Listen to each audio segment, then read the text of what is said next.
ماں باپ کے ساتھ بھلائی کرتے ہو، اگر ان میں سے ایک یا دونوں تمہارے سامنے بڑھاپے کو پہنچ جائیں تو ان کو اف تک نہ کہنا اور نہ انہیں جھڑکنا،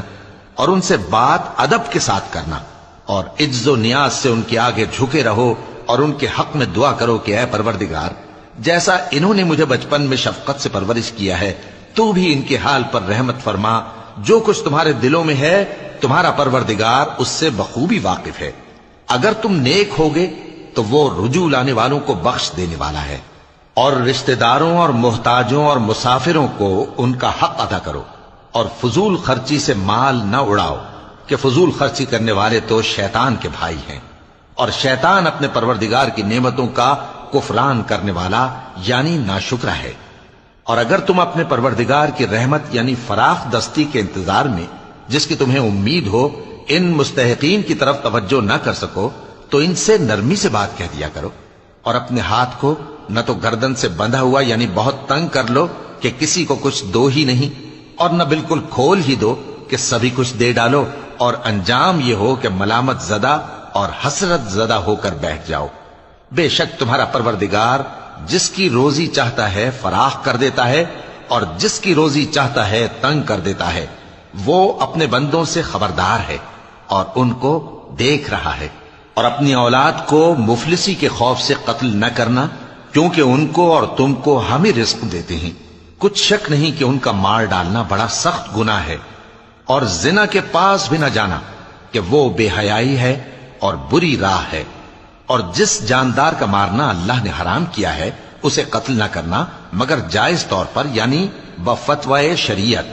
اور جو شخص ظلم سے قتل کیا جائے ہم نے اس کے وارث کو اختیار دیا ہے کہ ظالم قاتل سے بدلہ لے، تو اس کو چاہیے کہ قتل کے قصاص میں زیادتی نہ کرے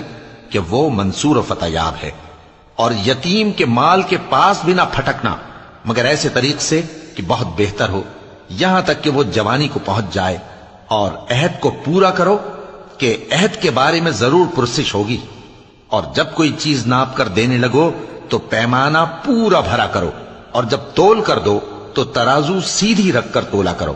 یہ بہت اچھی بات اور انجام کے لحاظ سے بھی بہت بہتر ہے۔ اور اے بندے،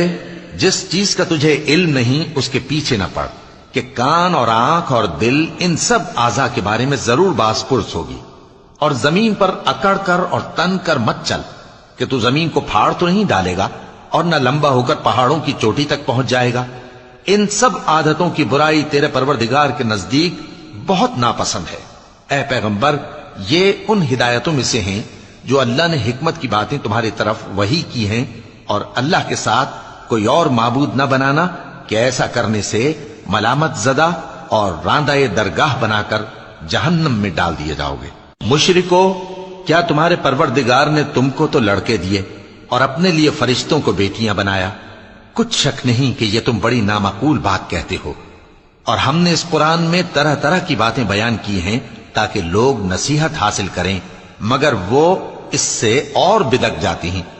کہہ دو کہ اگر اللہ کے ساتھ اور معبود ہوتے جیسا کہ یہ کہتے ہیں تو وہ ضرور عرش والے کی طرف لڑنے بھیڑنے کے لیے رستہ نکالتے، وہ پاک ہے، اور جو کچھ یہ بکواس کرتے ہیں اس سے اس کا رتبہ بہت عالی ہے۔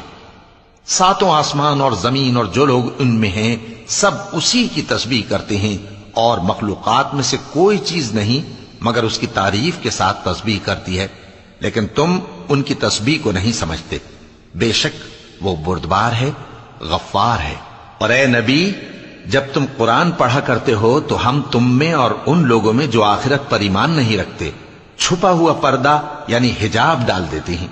اور ان کے دلوں پر بھی پردے ڈال دیتے ہیں کہ اسے سمجھ نہ سکیں، اور ان کے کانوں میں ثقل پیدا کر دیتے ہیں۔